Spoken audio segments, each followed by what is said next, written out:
一百撥太水體南投新義鄉帶來從來唔是有個位傷害，尤其呢個減河壩嘅位數數從青陽村，唔單止好高轉黑，附嘅土地路本太水打黑，當天居民路講喺河壩講唔正次，居民嘅也生命財產為韓國冇保障。啊，呢啲吼，啲大尾都係啲條巷啊，吼，條巷免當出嚟種啊。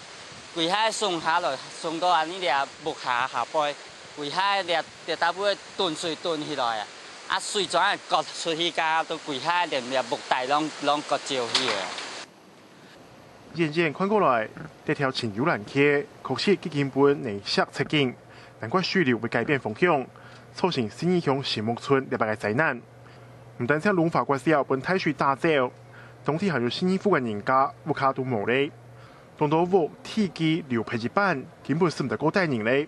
看到那個景象，當地居民講，蘇軍工廠可比冇家家做好，大家是無法度安心。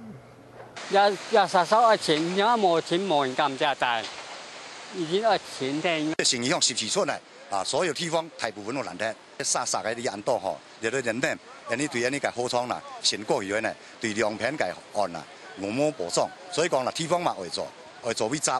啊！那河川有咩為水準？為咗了解青遊蘭溪嘅情形，水利處第4河川區人員嘛到現場會勘。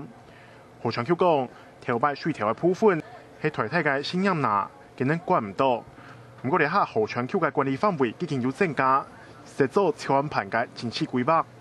目前呢，我們水利署的轄區範圍是到河頭坑溪跟河社溪的匯流口，可能整條春柳蘭溪都要以疏浚的方式處理，會比較快。新義鄉經過了從太水過後，總算揾到水利單位嘅重視，同意來做全面嘅疏浚。不過，安尼嘅工廠可比條擺實做，呢條居民是可能唔會安全網嘅。客家新聞李鳳琪南投報道。